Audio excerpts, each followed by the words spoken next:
You're listening to Women's Dream Enlightenment, dream decoding, deep discussions, and spiritual stories of self-discovery to inspire your personal enlightened journey.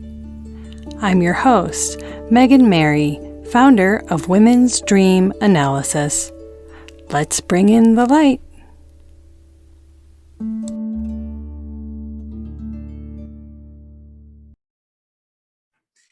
Welcome, everybody. Today I have Susan Sage. Susan Sage is a hypnotherapist, professional intuitive, spiritual teacher, content creator, and workshop facilitator from Christchurch, New Zealand. She has been uploading weekly spiritual development podcasts and meditations on her subscriber-only Patreon platform for nearly 2 years now. She also actively teaches on Insight Timer through her meditations and courses and live videos. And she sees clients from all over the world via Zoom. Her passion is helping other people to step out of self-doubt, get connected with their higher nature, and follow their calling, their dharma and purpose. She also regularly teaches others how to connect with their guidance and channel. Welcome, Susan. Thank you. Thank you for having me. I'm so glad you're here today. I have really enjoyed your events on Insight Timer. And I think that a lot of your message is so important for women. And I want all of my listeners to share in what you've experienced and what you have to share. Yay. I'm really happy to share and just bring as much light as I can to anyone out there. I mean, this is the thing, isn't it? That's what I'm so passionate about is really helping people like release themselves from that veil of self-doubt that we can get lost in, because there really is so much more on the other side of that, and it's so unnecessary to keep ourselves hidden away, in there. Yes. So yes. And I think that is, in essence, enlightenment. What does enlightenment mean to you? Well, enlightenment means to me that I've found my true self, I suppose, if you like.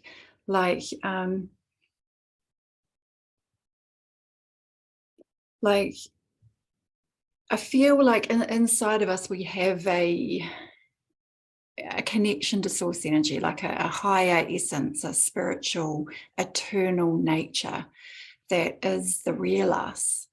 But when we kind of came into this existence, we forgot all about that. We turned up as a baby and we forgot everything. we forgot what we are. We forgot what we'd been doing before we came in as a baby, and we just got programmed by, what our parents were saying and what the world was up to at that point. And as that programming took effect, that created this psychological structure called the ego, which is just all these stories that we started telling ourselves were real and true about our lives and about what we like, what we don't like, what we believe, what we don't believe, and all this stuff which makes up the structure. And we started to believe that structure and the body is what we are. And that's the confusion, the identity confusion happening on the planet at the moment. When we believe that we're the ego and the personality structure, we start behaving really insanely, greedily, insecurely, attaching ourselves to things because we feel so insecure, thinking we are this temporary thing.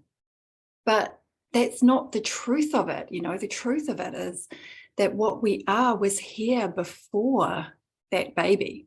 That was you, was here before this psychological structure was formed, before this body came here.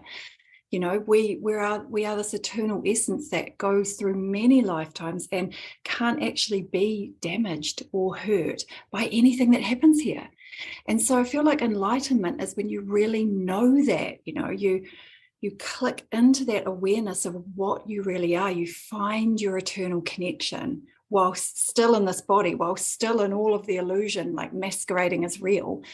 you find that source of truth within you, and you just can't be fooled anymore or tempted into suffering anymore by what happens in the outside world, because you just know so strongly what you are that is above and beyond that, if you know what I mean. And that's my description of it. I find that so comforting, really. It's so comforting to know that you don't need to worry about what in our previous conversation you had called the portal, the body that we're in right now, that we become attached to, the ego, the things that we think matter, that we can let them go, that's not how we're going to find our purpose. That's not how we're going to achieve what we're here to do. And that permission to let that go is terrifying, but also kind of a relief. Yeah. I don't have to worry about this terrifying. Sorry, terrifying, because that whole psychological structure is built up with the purpose of survival. It's that primal survival brain. So when you want to release your self-doubt and release your suffering, because it's what has become normal and comfortable, not really comfortable, but kind of, because it's familiar, right? It seems terrifying to let go of what we thought was keeping us safe.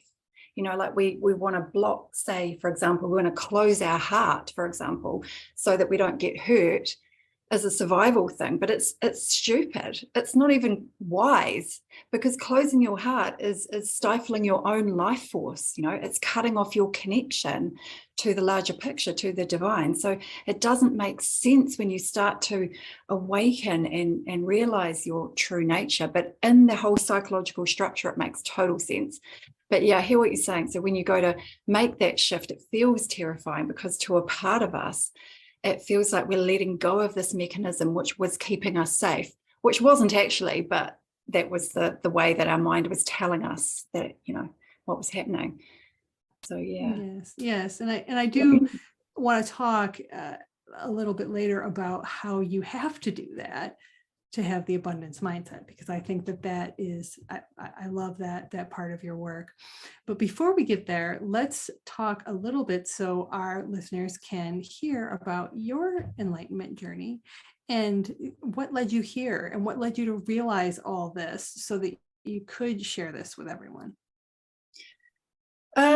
Well, I mean, I had an awakening experience when I was 19. So I was just in the middle of teenage fun times, drinking, partying, smoking pot, and I was kind of curious about spirituality. So I started reading this book when I had a lot of spare time, a spiritual astrology type book. I mean, I didn't know. I mean, I was curious about astrology. Let's put it that way. I did not know anything about spirituality. Nothing. Like I had no expectation. I had no religious upbringing, completely atheist parents, and pretty much just I was totally just a material person and blinded, like looking through tunnel vision type thing. So I started reading this book and practicing meditation, and I had this awakening experience in one of those first meditations, which was just kind of like the veils got lifted away from my awareness, and I suddenly felt like I was enveloped in cosmic love, if you like it's so impossible to describe, but it was so beautiful that I just was absolutely blown away. And I felt like I'd found the thing that I'd always been looking for, but didn't even know I was looking for it, didn't even know I'd lost it. Like I was trying to find it in relationships, I was trying to find it in getting stoned, I was trying to find it in all these different things, but it wasn't in any of them. It was in this feeling of remembering. And so with that remembering and this reconnection with my spirituality, or whatever it was, because I didn't even know what it was, but I know it felt really good.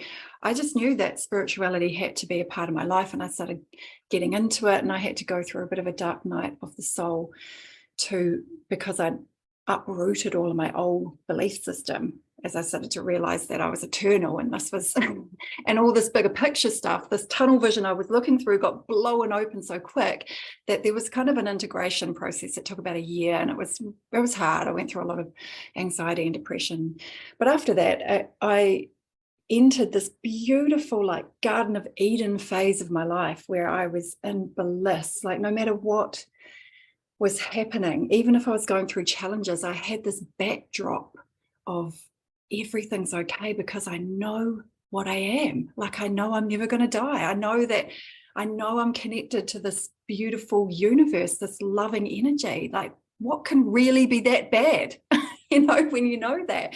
And I was really in that. I was kind of in the honeymoon phase of that awakening, of that reconnection with my spirit. And yeah, and then I've gone on to have 4 kids and traveled, around the world a bit and all of that stuff. But I've always had this really deep feeling of calling and purpose that has got to do with spiritual teaching and that kind of thing. So I started to teach through becoming a hypnotherapist, and I did a bit of hypnobirthing, helping women to have calm and natural births using relaxation techniques and stuff. And then I started teaching people how to channel, because that was something I'd learned how to do, and so on and so on. I've been kind of running workshops and working with people for quite a long time.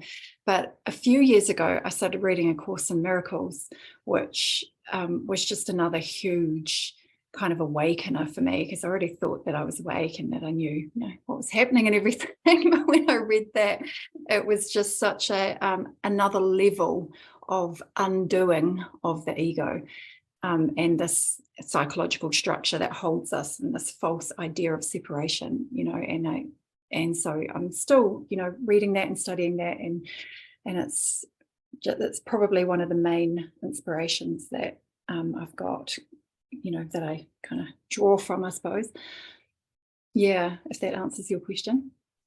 Oh, absolutely. That's a beautiful story too. I don't tire of hearing it. I think that you're so lucky to have awakened so young, it seems. And everyone's on a different journey, but I like to hear that how you said, when you think you have it all figured out, and then there's a whole nother layer. And I'm sure there'll be more. Yeah, so that's really inspiring. And I also really like hearing just about your experience in that. It's very personal, but I feel like it's also universal in a way, that because I had a similar experience, and I feel like that knowing, I like how you call it remembering, because I really don't feel like it was finding or discovering. I really feel like it was remembering. And it felt like a returning to something I knew maybe when I was younger, before I was told, let that go, or here's what you're expected to do, and here's what you're supposed to do, and this is the straight and narrow, and leave that behind. And I think that that's part of the remembering process. I also feel like there's for lack of a better word, death that happens when, and you talk about it as your dark night, when you realize that you can never you can't go back once you have that kind of experience.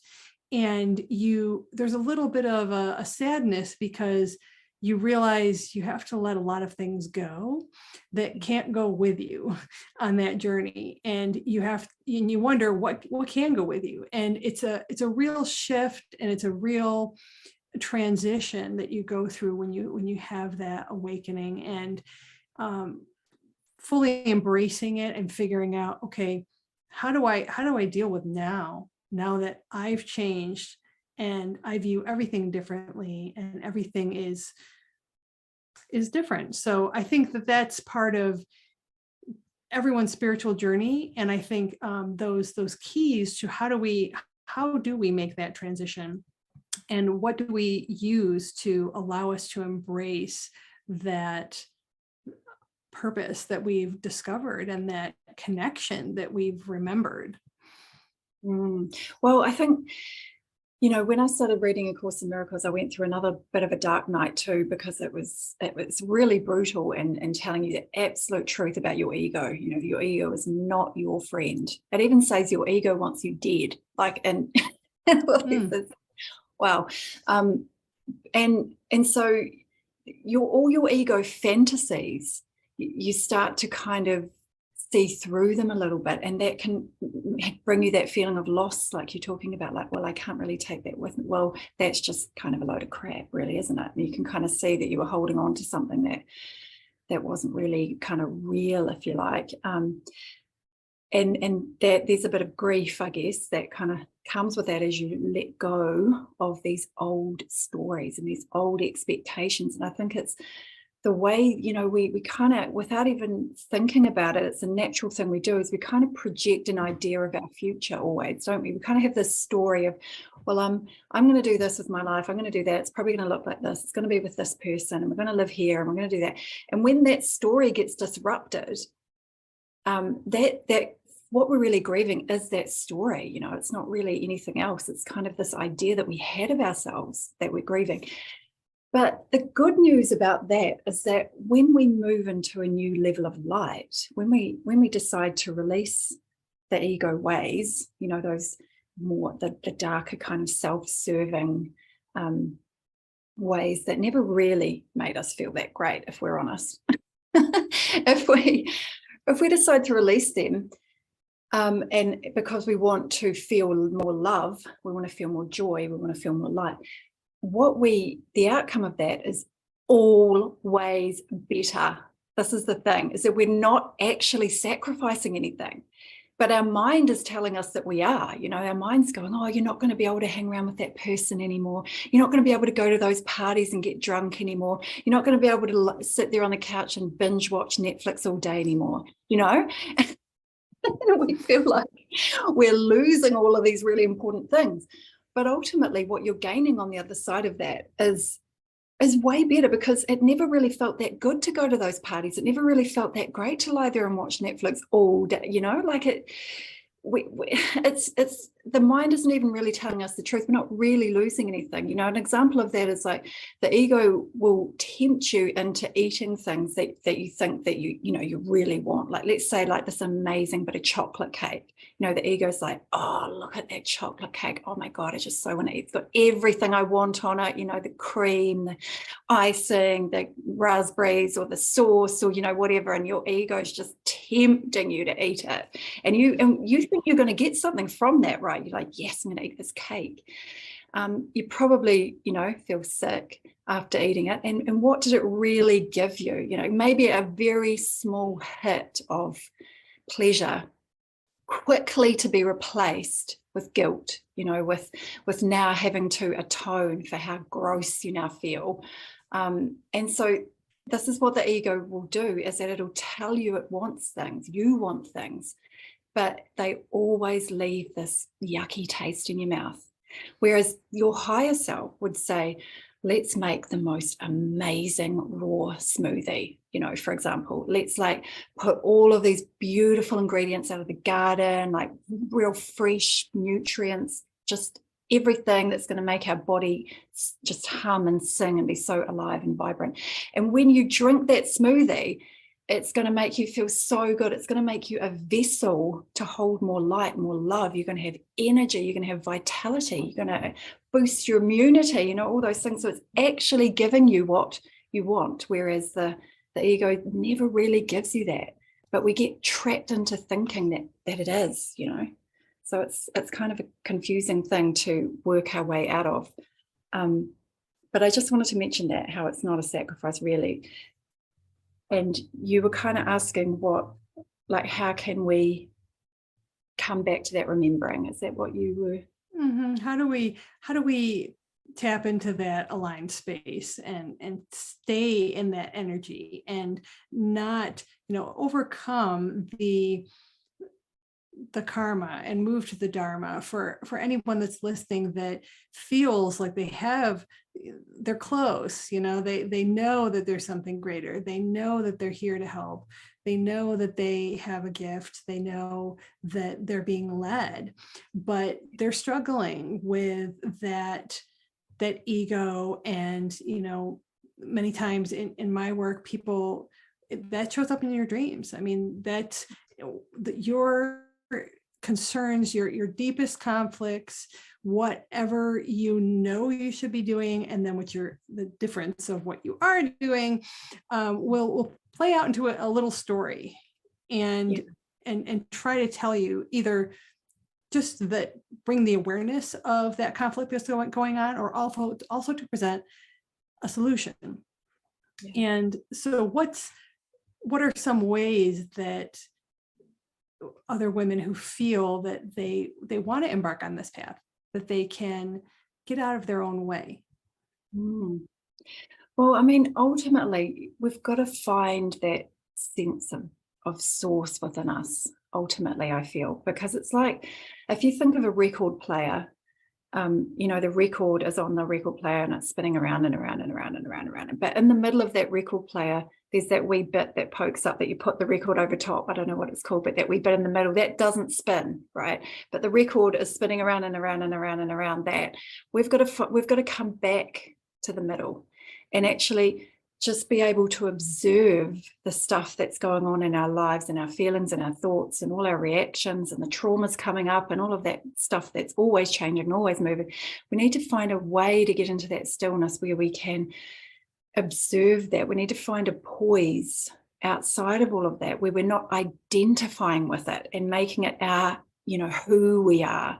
Because if we think that what we are is all of that craziness, it's going to be really hard to let it go, you know, because you feel like you're letting yourself go. You know, you can't see, you don't have the objective perspective, but it's having a practice. And, you know, I always would say meditation, of course, some kind of meditation. Doesn't have to be those really difficult meditations where you sit there and you watch your thoughts and you have to calm your mind and not think, you know, because they're great, of course, but I think people get put off meditation by thinking that's what meditation is, and I can't do that, you know, I can't sit there and not think. But there's lots of guided meditations, there's lots of different little, you know, things and exercises you can do to just come within yourself and find this source of love within you, this eternal nature. And we start to find it by letting go of the bullshit, you know, we just start with whatever's coming up in your life. You know, let's say you're feeling really jealous of your partner because of whatever reason. This is causing you a lot of pain, you know, a lot of suffering. So that would be a good place to start. Like, you're sitting in the middle of the record player, watching yourself be reactive, watching how it comes up for you, watching all of the ways your mind thinks, the feelings in your body, you know, being willing to let that move and find a higher perspective.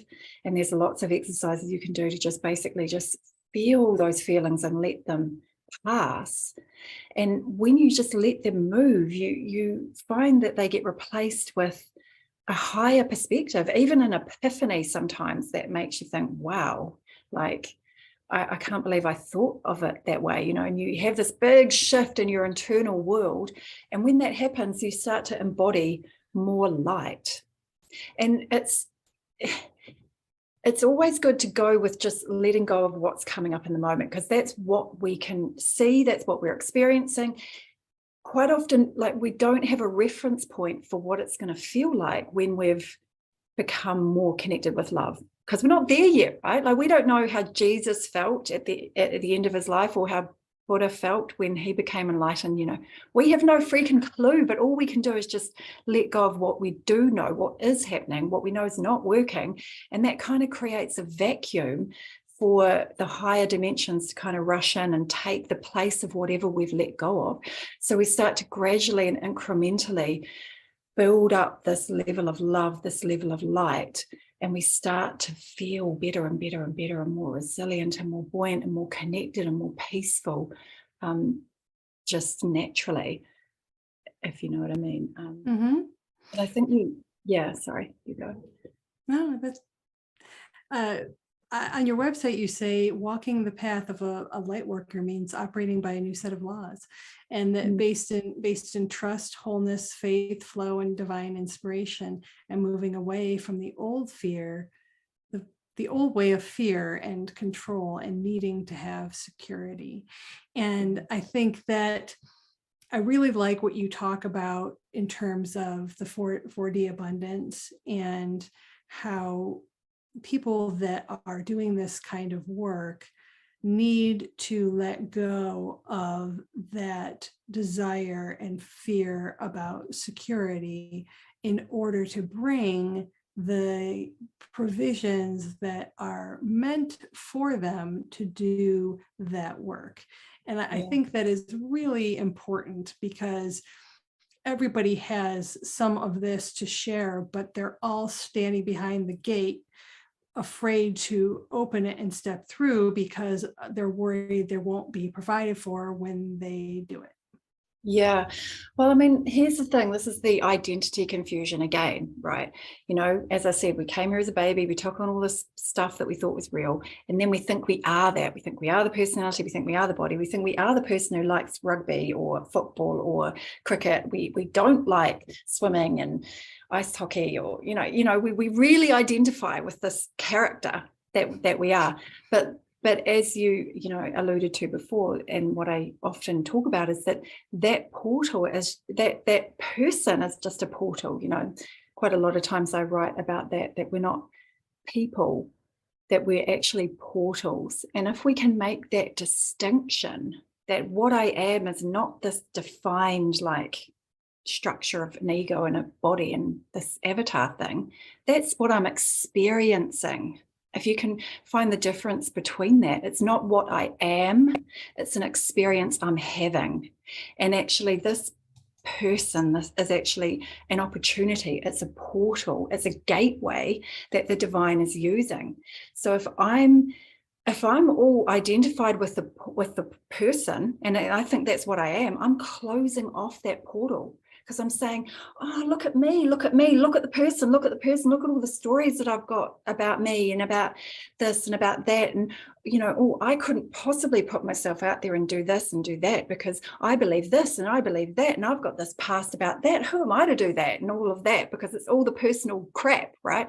But we're not that. So it's just like, we've got to find our source, our identity in something larger, which I like to say is just this essence of loving energy. And if we can just relax the portal, the person, to become a portal, to allow that larger us through, the real us, then we really start stepping into what it is that we came here to do. And we'll do it fearlessly and courageously, because what we're really doing is we're letting love in. Like, how can we really be afraid of that? Like, it's not the person that's going to take all the credit or all the failure. It's not even the person doing it. It's relaxing the person so that this love can come through the person. This is more like a universal being that's coming through, because we are connected to the whole universe. We're not just this little spot, this little cell, this little tiny little thing. And we're not limited to that. So when we open up our heart and we start to know ourselves as something larger, we make space for this larger energy to come and animate us. And I think that's the key in releasing self-doubt, is that it's not me that's doing it. So I'm just going to step aside and let this other thing do it. And I can just, be the messenger for that, rather than being the one that takes all the credit or did something wrong. You know what I mean? Does that make sense? Absolutely. I love the saying that we're not humans having a spiritual experience, we're spirits having a human experience. And that's exactly what you're saying. Yeah. And it's getting that in the right order that makes all the difference, all the difference to untangling the illusions in your mind and finding your clarity and your So what are the common misconceptions that people have about your work, about what you do? Misconceptions? I don't know. Maybe that it's a bit out there.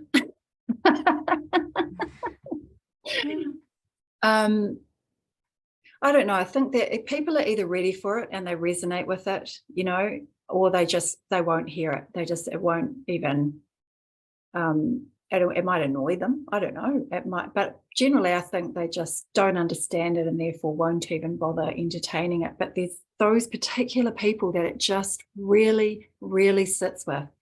And it was really what they needed, and then they just soak it up and just go with it and have really amazing transformation through it. And it's those kinds of people that I'm only interested in finding anyway, Absolutely.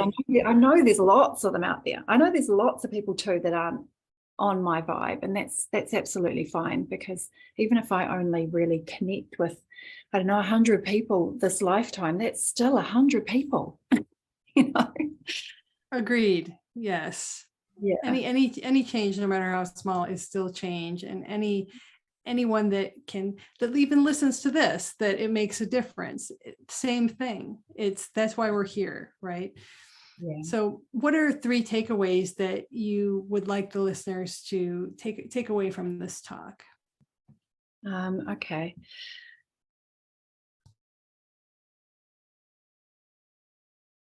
Well, the most important thing to do with your life, if you're interested in having fulfillment and releasing suffering, is to really have a meaningful spiritual practice where you're finding your connection to who you really are. That's, if you only did that, then that would be fine. You would make your way through it if that was your priority. So that would be the first thing. Find a meaningful connection with who you really are. The second thing would be value what the inspiration is that's coming from that meaningful connection, like the guidance, the ideas and things that start to flow to you as you're connected. Value that over top of what the ego is trying to tempt you into doing, because the ego is going to tempt you into doing all these things. Course in Miracles puts it, seek but never find. That's the ego's world. But when we start to meaningfully connect with what we really are, we start to shift our vibration in a way that stuff just finds us. We don't go on the ego's crazy endeavors to, have this amazing thing happen and make this, like finding all this stuff outside of us, which only kind of satisfies us for a very short period of time, and then it's replaced with the next goalpost, and it's on and on and on, and that will never end. But when you start to come in and find what you really are, you really start to find, and you start to feel better and better and better and better.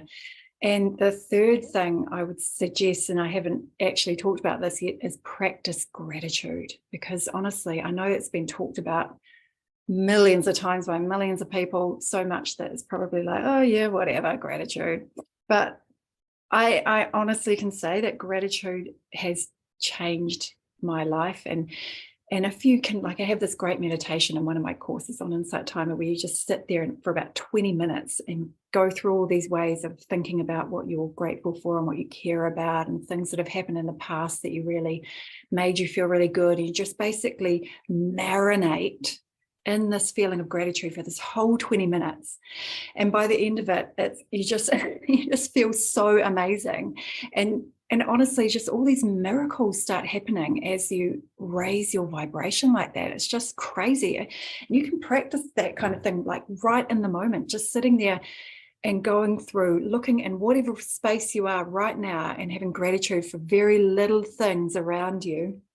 You'll start to bring on this altered state of absolute bliss. Like, it's absolutely amazing what gratitude does for every level of our being, including a physical body. So it's I recommend awesome. that. Absolutely. Yes, that's sage advice. It's just amazing.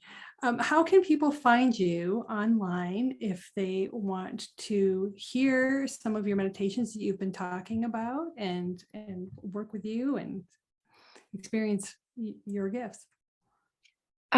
So you can find me on Facebook, just Susan Sage. You can find me on Insight Timer. Again, it's just Susan Sage is my profile. My website is lovebeingyou.co.nz, but I think I'm going to change that pretty soon, but it'll probably redirect you anyway. So those are 3 places where you can find me. And I'm on Patreon as well, which is just patreon.com/Susan Sage. Mm-hmm. So basically, if you Google Susan Sage, you're going to find, hopefully, if that's all working right, I'll come up in lots of different places. Right. And I will put the links in the show notes as well, so everyone can find you. Oh, wonderful. Thank you. Well, I am very grateful for you, Susan. I'm so glad that you are here today. It was great to talk to you about all of your journey and just everything that you share with our listeners. I know it will be beneficial. So thank you very much for being here. Thank you so much for having me. Thank you. Thanks for listening. Are you a woman wondering what your dreams mean? Are you seeking enlightenment and wanting to connect with your true purpose and higher self? Check out womensdreamanalysis.com to begin exploring the transformative power of your dreams. If you like this episode, please subscribe. If you'd like to share your self-discovery story, spiritual gifts, or have your dream interpreted on the podcast, please go to dreamenlightenment.com.